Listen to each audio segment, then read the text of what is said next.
মাজুলীত বিজেপি মিত্ৰজোঁটৰ বৃহৎ জয়ৰ দিশে অগ্ৰগতি।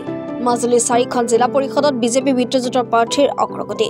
মাজুলী সমষ্টিত গৌৰৱ গগৈৰ ভেটি নাই বুলিও উল্লেখ কৰে বিধায়ক ভুৱন কামে। আপোনালোকে জানেই, কাৰণ মাজুলী ৰাইজে পূৰ্বতমে মই ফাৰ্ষ্টত ধন্যবাদ দি ল'ব বিচাৰিছোঁ। মাজুলীত যিধৰণে উন্নয়ন হৈছে, অসমত যিধৰণে উন্নয়ন হৈছে, আজি মাজুলীৰ ৰাইজে অসমৰ ৰাইজে সকলো বুজি পাইছে। কাৰণ আমাৰ MP ইলেকশ্যনত অলপ কিছু ভুল বুজাবুজি হ'ল আমাৰ মাজুলী ৰাইজে বা যোৱাত সমষ্টি MP সমষ্টি। সেয়েহে MP সমষ্টিত যোৱাত লোকসভা সমষ্টিত গৌৰৱ গগৈক ভোট দিলে। এইবাৰ বুজি পালে যে এই গৌৰৱ গগৈ যে ইলেকশ্যন সময়ত যে ওলাই আহে, MP ইলেকশ্যন সময়ত ভোট বিচাৰি ওলাই আহিলে, আকৌ এবছৰ মূৰত এতিয়া পঞ্চায়ত ইলেকশ্যনত অহাৰ কাৰণে ভোট বিচাৰি ওলাই আহিছে। এতিয়া আমাৰ মাজুলী ৰাইজে বা যোৱাত সমষ্টিৰ মানুহে, অসমৰ মানুহে সকলোৱে বুজি পাইছে যে ই ভোটৰ সময়তে বিচাৰে, কোনো জনসাধাৰণৰ লগত নাথাকে, পাব্লিকৰ লগত কোনো টাচ নাই, আৰু একো উন্নয়নমূলক কামৰ কাৰণে চিন্তা নকৰে। সকলো পাইছে, সকলো কথা আমাৰ মাজুলী ৰাইজে বুজি পায় আজি স্বতঃস্ফূৰ্তভাৱে ওলাই আহি ভোট দিছে।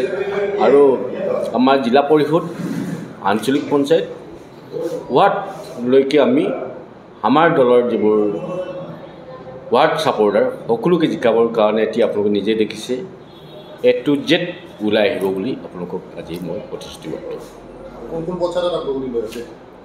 এতিয়া 4টা পঞ্চায়ত ওলালে। আহতগুৰি, ৰাওনাপাৰ, গড়মূৰ, ৰতনপুৰ আৰু বন্ধ। গৌৰৱ গগৈ ফেক্টৰ হয় নহয় এইটো মই ক'বলগীয়া কথা নহয়। এইটো মাজুলী ৰাইজে আপোনালোকে নিজে জানে যে ফেক্টৰ হৈছে নাই হোৱা। মই যে কৈ আছিলোঁ, যিজন মানুহে কেঁচুৰ লগত যে তুলনা কৰিছিলোঁ, কেঁচুৱে এবছৰ মূৰত যেতিয়া বৰষুণ নপৰালৈকে ওলাই নাহে। কাৰণ এই ছেইম কেঁচুৰ লগত তুলনা কৰা মেইন কাৰণটো হ'ল এবছৰ মূৰত মাজুলীত ভোট বিচাৰি আহিছিলে, ইলেকশ্যন ভোট ল'লে, তাৰপিছত আকৌ এবছৰ হোৱাৰ পিছত আকৌ ভোট বিচাৰি আহিছে। কাৰণ কেঁচুৱে হয়, কেঁচু মাটিৰ তলত থাকে, আকৌ বৰষুণ পৰাৰ লগে লগে ওলাই আহে। এইটো কাৰণে আমি 20খনেই আমি পঞ্চায়ত দখল কৰিম, জিলা পৰিষদ 4খনকে দখল কৰিম। সেইটো চেমি ফাইনেল, এইটো মাজুলী ৰাইজেতো 26ৰ ফাইনেলেই কৰি দিলে। উন্নয়নৰ স্বাৰ্থত কাৰণ ৰাইজেতো বুজি পাইছে, দেখি পাইছে। আজি এবছৰ হ'ল আজিলৈকে গৌৰৱ গগৈয়ে একদিন একো উন্নয়নমূলক কাম কৰা নাই। আমাৰ মাননীয় মুখ্যমন্ত্ৰী ডক্টৰ হিমন্ত বিশ্ব শৰ্মাদেৱে যিধৰণে উন্নয়নমূলক কাম কৰি গৈছে সকলো দেখিছে।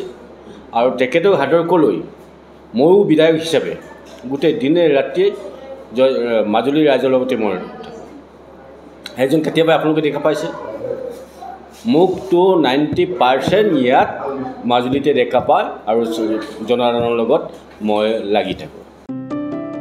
মাজুলীৰ পৰা উজ্জ্বল পেগুৰ ৰিপৰ্ট, এনি ভাৰত 24।